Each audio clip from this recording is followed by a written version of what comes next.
प्रथम ने सुनी निहारिका और दादी की बातें तो प्रथम के सामने आया निहारिका का असली मकसद और सच जानकर प्रथम ने निहारिका को निकाला घर से बाहर। तो जब यहाँ पे प्रथम निहारिका के कमरे के बाहर से गुजर रहा होता है तभी प्रथम सुनता है कि निहारिका गुस्से में किसी से बात कर रही है और यह सुनकर प्रथम वहीं रुक जाता है। और तभी प्रथम जब खिड़की से अंदर देखता है तो प्रथम देखता है कि निहारिका तो दादी से बात कर रही है और निहारिका बहुत गुस्सा है। इसके बाद प्रथम दादी और निहारिका की बातें पूरी सुनने लगता है तो प्रथम के सामने एक के बाद एक सच का खुलासा होने लगता है कि निहारिका और दादी मिलकर राधा को इस घर से बाहर निकालने का प्लान बना रही हैं। और यह सच सुनकर प्रथम के होश उड़ जाते हैं और प्रथम को यकीन ही नहीं होता कि दादी आखिर ऐसा भी कर सकती है। और अब यहाँ पे प्रथम को जब पूरा सच पता चल जाता है और प्रथम को निहारिका का असली मकसद पता चलने के बाद प्रथम बहुत बड़ा फैसला ले लेता है। प्रथम सभी घर वालों के सामने नीचे पहुंचता है और यहाँ पे जब निहारिका नीचे आती है तो सभी घर वालों के सामने प्रथम बहुत बड़ा फैसला सुना देता है और प्रथम निहारिका को कह देता है कि निहारिका इस घर से तुम्हारा वैसे भी कोई रिश्ता है ही नहीं,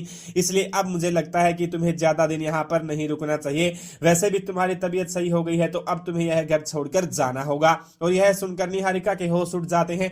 निहारिका बुरी तरह डर जाती है कि आखिर आज अचानक से प्रथम ऐसी बात क्यों कर रहा है। इसके बाद में यहाँ पे प्रथम बहुत ज्यादा गुस्सा हो जाता है जो देखकर निहारिका को समझ आ जाता है कि जरूर कुछ तो गड़बड़ हो गई है। और निहारिका सोचती है कि जरूर इस राध्या ने कुछ किया होगा। लेकिन यहाँ पे तभी प्रथम सभी घर वालों के सामने निहारिका और दादी की पूरी चाल की पोल खोल देता है और प्रथम सभी घर वालों को बता देता है कि कैसे निहारिका और दादी मिलकर राध्या के खिलाफ प्लान बना रही हैं। और यह सुनकर राध्या के भी होश उड़ जाते हैं। इसके बाद प्रथम निहारिका के कमरे में पहुंचता है और प्रथम निहारिका का सामान एक बैग में बांधकर उसे घर से बाहर फेंकने लगता है और प्रथम निहारिका का हाथ पकड़कर धक्के मारकर उसे अब घर से बाहर निकालने वाला है। इसके बाद में यहाँ पे दादी प्रथम के पैरों में गिर जाती है और दादी प्रथम को रोकने की कोशिश करती है कि आखिर तुम ऐसा क्यों कर रहे हो। लेकिन अब प्रथम किसी की भी नहीं सुनने वाला क्योंकि प्रथम को पूरे सच का पता चल गया है। इसलिए अब प्रथम निहारिका को हर हाल में घर से बाहर निकाल देगा।